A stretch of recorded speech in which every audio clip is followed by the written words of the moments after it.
Most people think a comeback is a weapon, a way to win, dominate, and make the other person regret opening their mouth. But here's the problem. The moment you answer with anger, you didn't win the argument. You surrendered your nervous system. Because now they're driving. They press a button and you react on command, and that's not strength, that's remote control. Stoics played a different game. They didn't aim to defeat people. They aimed to remain undefeated by chaos. Real power isn't louder words. It's the calm that makes the other person's storm look childish. So if you've ever been disrespected by a coworker, baited by a stranger, or stabbed by a family member who knows exactly which nerve to hit, this is for you. In the next minutes, you'll get 5 smart phrases, 5 stoic comebacks that disarm anyone without insults, without yelling, and without begging to be understood. One of them is so simple it feels harmless, until you see what it does to a fragile ego in real time. Let's start with the mistake that makes good people lose control. Most of our anger doesn't come from what was said. It comes from what it means. The insult threatens your image. The tone feels like a verdict, and your ego panics because it believes respect is something you must win back immediately. But Epictetus warned us about this trap. He taught that we don't suffer from events themselves, but from our judgments about them. Someone's words are just air and sound until you crown them with authority. The moment you decide, this must be answered, you've already handed over your peace. Marcus Aurelius wrote about building an inner citadel, a place inside you no one can invade without permission. That's the real goal here. Not to silence everyone, not to control other people's moods, to protect your own mind. And when you understand that, you stop looking for the perfect clapback. You start using calm as a strategy. These 5 phrases work because they do one thing. They refuse to play the role the aggressor assigned you. They remove the fuel, they shift the frame, and they keep you standing tall without becoming cruel. Phrase 1. Are you okay? Most people hear an insult and think, I'm under attack, I have to fight back. But secure, happy people don't go around tearing others down. Cruelty is often just pain leaking outward. So when someone attacks you, you don't meet them with heat. You meet them with clarity. You look at them calmly and ask, are you okay? Not as sarcasm, not as a joke, as a genuine check-in. That single question flips the dynamic. They expected opponent versus opponent. You just turned it into observer versus emotional breakdown. You're basically saying, this reaction is so unstable, it warrants a wellness check. And here's why it's disarming. It forces them to look at themselves. Instead of you scrambling to defend your worth, they're suddenly confronted with their own state. It's a mirror. And fragile egos hate mirrors. Seneca wrote that people who lash out are often already suffering. When you respond like this, you refuse to be offended. You prove their words can't reach you. And nothing dismantles an aggressor faster than realizing they're not feared. They're being studied. Phrase 2. Anyway, we're trained to believe silence is weakness. But in social power dynamics, silence is pressure. When someone insults you, there's a hidden desperation underneath it. They threw a spear, and they're waiting for the impact. They want your face to change. They want your voice to rise. They want proof they can move you. So give them the void. When they finish, don't respond right away. Look at them. Keep your posture relaxed. Let 3 or 4 seconds pass. That gap is torture for people who feed on reaction. Humans hate social vacuums. Their mind starts racing. Did I go too far? Did he even hear me? Why isn't he reacting? Then you break the silence with one word.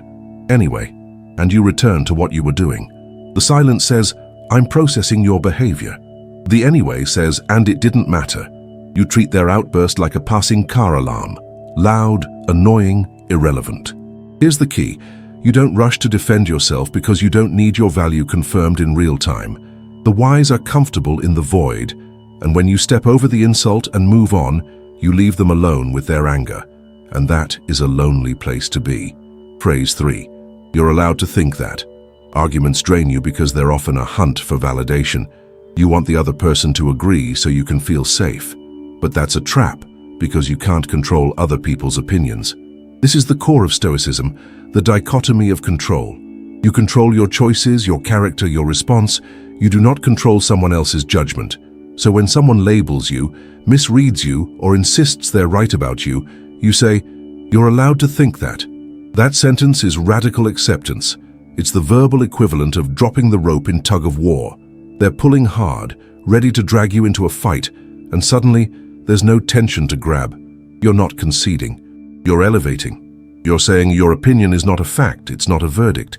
It's just a thought in your mind, and you're free to keep it. This is how you become untouchable. Your self-image becomes internal, not outsourced.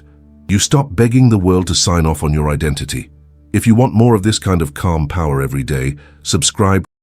It will genuinely improve your life because you'll build the habit of protecting your inner peace and growing in maturity, one video at a time.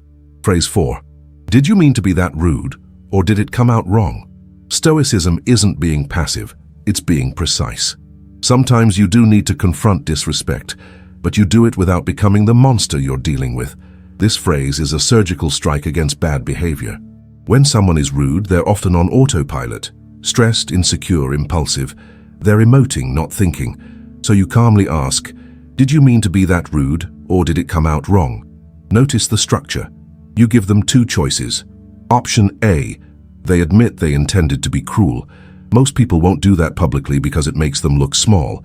Option B, they admit they messed up and now have to correct themselves. Either way, you force them to engage their higher mind. You drag them out of the emotional swamp and into accountability. And you do it without insults. You're not attacking their character. You're naming the behavior. You're basically saying, I saw that. Do you want to own it? This shifts you into the role of calm adult in the room. And when you hold that frame, their disrespect collapses under its own weight. Phrase 5. I'm not the audience for this. Anger is often a performance, like a tantrum. It needs an audience. Adults do the same thing. When someone tries to drag you into a fight, they're recruiting you into their drama. They want you to play a role, victim, villain, fellow screamer. The ultimate Stoic move is to refuse the role. You say, I'm not the audience for this. It's final. It's clean. It implies their outburst is a show and you didn't buy a ticket. You're not saying they're wrong. You're saying this frequency is beneath you. And this is what boundaries look like without shouting. Stoicism is about protecting your inner fortress. If someone is throwing garbage at the gates of your mind, you don't have to stand there and catch it. You can close the gate. You can walk away.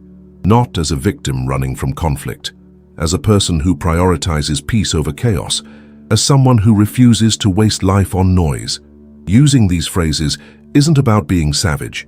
It's about preserving your energy. Every time you refuse to argue with someone committed to misunderstanding you, you buy back a piece of your freedom. The world is full of people who are angry, lost, desperate to be heard. If you stop to wrestle with every one of them, you'll never reach your destination. Marcus Aurelius wrote that the best revenge is to be unlike the one who caused the harm. That's what you're doing here. You're not fighting fire with fire. You're staying cool enough to extinguish it. So speak less. Pause more. And when you do speak, let your words carry weight, not heat. Now comment which phrase you'll use first. Are you okay? Anyway, you're allowed to think that. Did you mean to be that rude? Or, I'm not the audience for this. And if you want to train this mindset daily, subscribe because your life improves when you build the habit of guarding your inner peace and growing in maturity.